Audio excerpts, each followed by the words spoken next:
Hi! The purpose of this video is to introduce you to our R²40 rotating assembly. This was specifically designed for vertical axis wind turbines and also designed for our WindRaiser family of wind turbine wings. It is sold as a kit with all of the parts precisely machined and fabricated. See the website for a complete list of all of the items included. You'll need to make the stator yourself, which is not included, and you will also need magnets.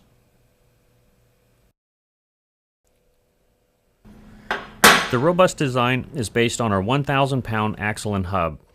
This uses precision roller bearings for high performance and trouble-free operation, even in extreme conditions. The first step is to weld the spindle to the spindle plate. This is then reinforced with an additional bushing. All of the welding should be done by an expert.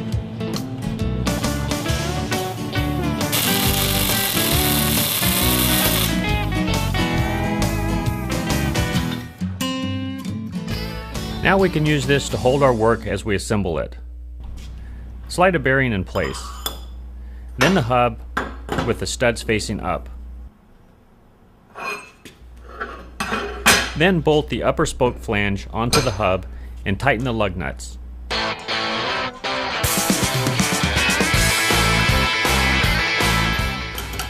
The next step is to add the spokes with their spacers and the lower spoke flange.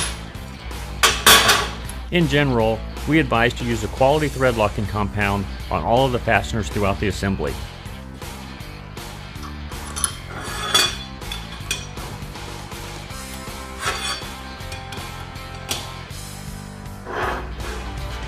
It is helpful to leave the bolts finger tight until all of the spokes are installed.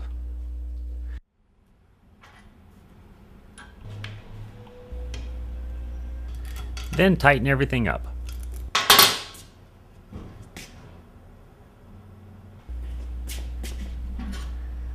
Find the 1/4-inch threaded rod. We're going to cut this into studs that are approximately 1 3/8 inches long. When cutting them, be sure not to damage the threads.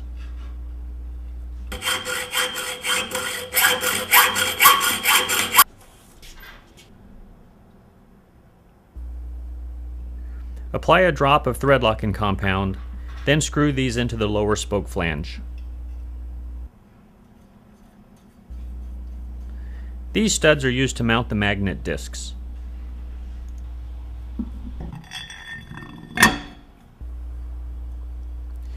Now find the piece of 3/8 diameter aluminum tubing.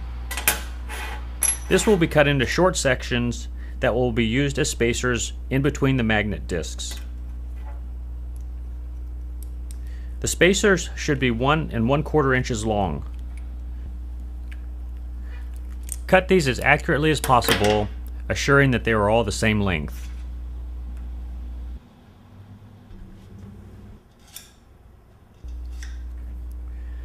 Now put the stator in place. For details on how to make the stator, see our other tutorial videos. Stack several wooden blocks on top of the stator. These will be used to support the second magnet disc. The magnetic attraction between the discs is extremely strong and can cause injury. Never let your fingers get trapped in between them.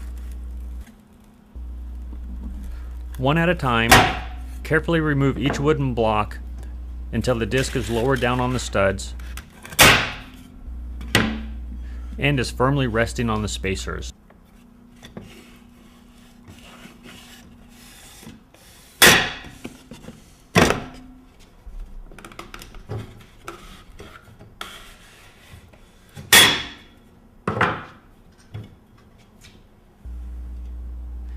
Then install the nuts, tighten them, and lift the entire assembly up off of the spindle.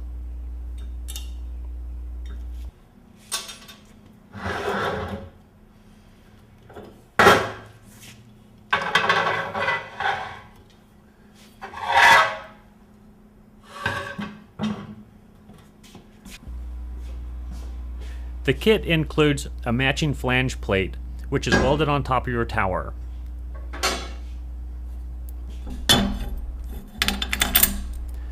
Bolt the spindle and stator bracket to the top of your tower. Now find the piece of 3/8 inch diameter threaded rod and cut this into sections that are approximately 4.5 inches long.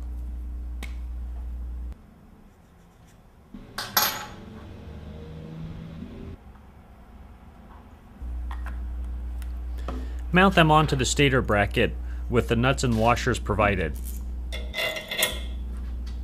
These studs are used to mount and adjust the position of the stator. Okay. The tapered roller bearings are then packed with a quality general purpose bearing grease. This is a messy job, so be prepared to get your hands dirty.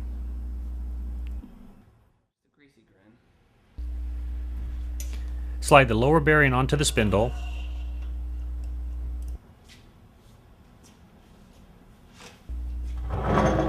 Then add the main assembly. Make sure that the mounting holes in the stator line up with the studs.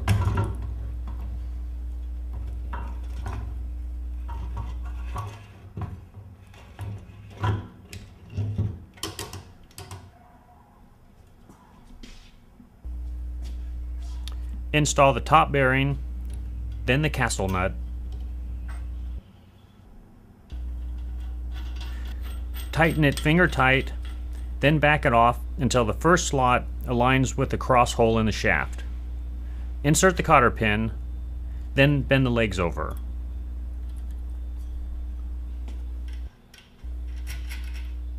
Then finish mounting the stator into place and adjust it so that it is centered between the magnet plates. Finally, install the grease cap and the assembly is complete.